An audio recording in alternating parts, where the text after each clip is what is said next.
Hi everyone, Sweathany Gland Tano here, the internet's busiest music nerd, and it's time for a review of the new Tyler, the Creator album, Call Me If You Get Lost. Yes, this is a brand new album from rapper, singer, producer, director, writer, doer of things, Tyler, the Creator, hitting us with his 6th studio album, his first for this decade, which follows his most successful release to date, both artistically and commercially, Igor, a love triangle / breakup album that explored touches of R&B, lo-fi, and soul, alongside the kind of weirdo rap that Tyler is known for. And it went to #1 on the charts. So after such a huge conceptual release, the question is, where will Tyler go next? And ingeniously with Call Me If You Get Lost, Tyler's not trying to force lightning to strike in the same place twice. While he's not going super narrative with it this time around, in a way this project still ends up being artsy, left field, holistic, and uniquely Tyler. Now, as the teaser Lumberjack forecast, the bangers are back now, they're really back.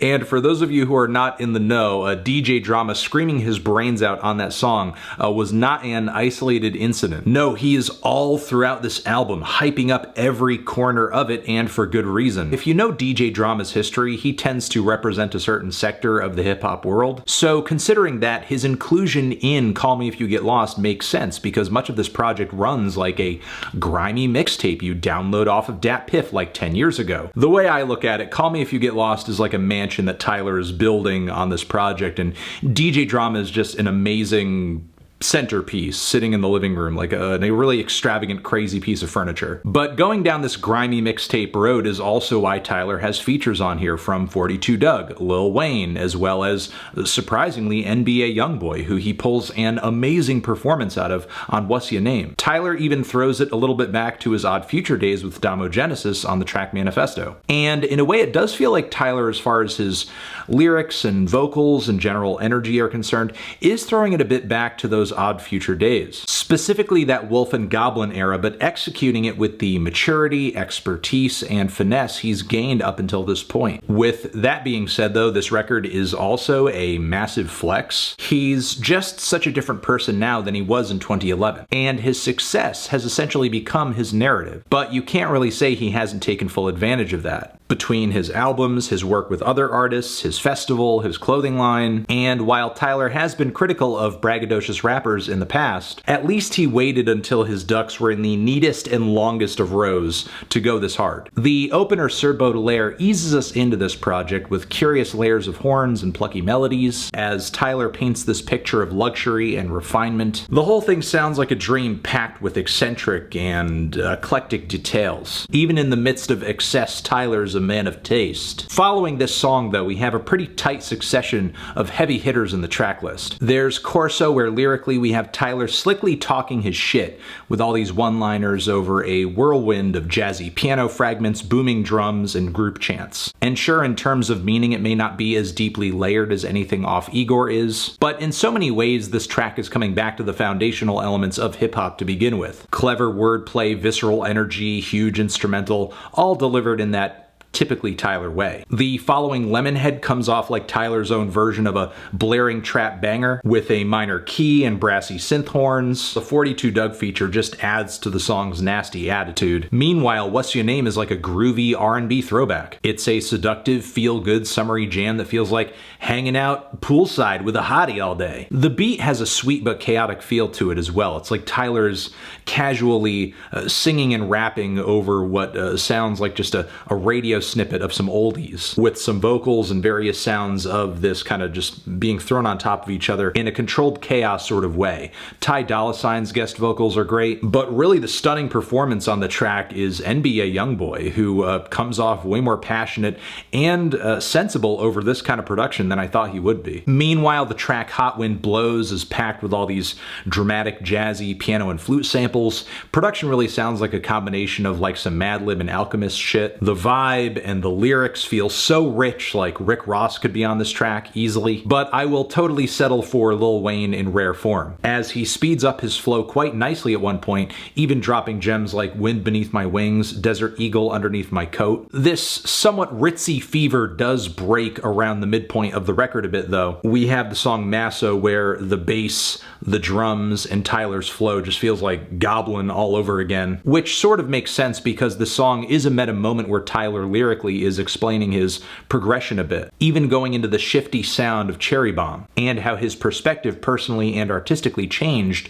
to get him to this point. There's also a really manic and explosive finish to the track too, where Tyler does come off a little nutty, like he did on a lot of that early work he put out back in the day, and I wonder if still at this point does he have trouble relating to his audience or feeling like he's speaking to the audience that he wants to. Then Run It Up also feels like I've taken a time machine back to Goblin Town, as this track runs like a really blissful, feel-good interlude from that album, but maybe not as rough around the edges and wild. Lyrically, this one feels like another stretch of the same victory lap, but now with Tyler juxtaposing this against his past a bit more. The refrain is beaten to death a bit, and it does take a fair amount of time to get going, but I do like the way the instrumental switches around the halfway point into what sounds like kind of a bad bit-crushed MP3. Sort of a different approach to the lo-fi thing for Tyler, and it was a smart move. Then the following Manifesto feels like an aggressive response to any attempts to force Tyler to be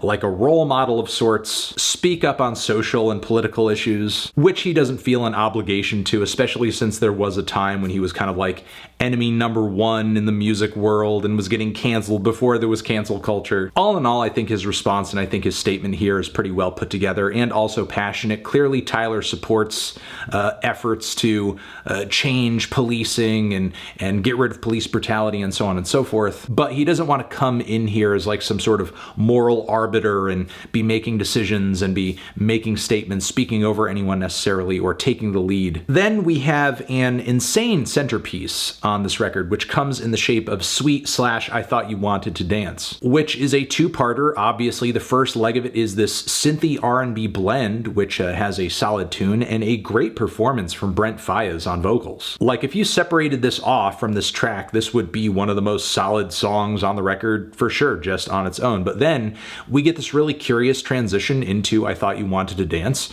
which radically shifts into a somewhat dubified reggae direction. Yes, a reggae Tyler track, complete with quirky organs and a really rock-steady beat. Instrumentally and aesthetically, these two tracks just feel like really weird, sweet leftovers from the Igor vault, but obviously couldn't make it onto the record because lyrically they don't contribute to the narrative of that project. But they're just such fun tracks, and I love the way that they kind of melt into each other, and the instrumentation just feels so hazy and fun and colorful. And together, these two tracks rack up like 10 minutes of runtime, but each section is so well partitioned off that as we kind of go from part to part to part, it doesn't really get boring, it stays engaging. Now from here we move into a somewhat spotty last leg that has a couple of interludes. There's one that features Tyler's mom talking with him for a little bit, and even though it's not a very long portion of the record, it is a really endearing portion of the record. Just hearing her speech patterns, the way she talks, and kind of referencing back to a past moment in their life together, it says so much. It says a lot. It says a lot about Tyler's personality, his upbringing, even the way he talks. They talk so alike, from their cadence to their word choice, and I mean, of course, that's nothing new or different or weird for parents and children, but to hear it and see it kind of contextualized in that way puts Tyler in a new light, I think, for a lot of people that may just sort of see him in a vacuum. The song Rise brings more brags to Tyler's success doctrine here, while also telling us he's gonna do stuff that you tell him he can't do, but honestly, he's kind of driving this angle into the ground at this point. But Juggernaut is an insane banger where Tyler, Uzi, and Pharrell bounce off of each other quite well. The song Wilshire is the second longest here at 8 minutes and change, and you might have caught lyrically earlier on the LP Tyler alluding to this scenario where he's playing the role of a homewrecker, I guess. He's kind of inserting himself into a relationship with someone who's already got somebody and he doesn't care. He's trying to assert himself, get this person to date him instead. And Tyler essentially gives us the detail by detail rundown of this whole situation and his ball of emotions that he's been left with in the aftermath of it. And yeah, again, he goes through this whole story for 8 minutes with a somewhat like totally fucked mix. Like for some reason the right channel is really fuzzed out and kind of clipping, and there's a lot of record static in there. The other channel has mostly Tyler's voice and a good chunk of the instrumental. I mean, I guess it was an interesting little story to add to the record, but God, is it kind of a slog. Then the closer, Safari, features this grand abstract instrumental with a lot of weird horn and jazz chops, lo-fi bass as well. Once again, this track to me feels like musically controlled chaos. There's a really hungry delivery from Tyler in the second half. I'm not crazy about the pitched chipmunk vocals at the start, but I will say they sound better than they did when Tyler was trying to pull this exact kind of thing off at the start of his career. Yeah, I think his verse on this track is solid and he comes off convincing, leaves us with a lot of energy, but I imagine it's kind of a difficult task to give us a summation or really kind of, you know, put a bow on a record like this, where it's just kind of like, this is me, me, me, this is the me hour, this is everything going on with me, I'm so great, I'm so great, I'm so great. I guess in a way he's leaving us with a determined snapshot before he pops up in our point of view once again. Overall, Call Me If You Get Lost, I loved it, but maybe only about as much as I could love something that is such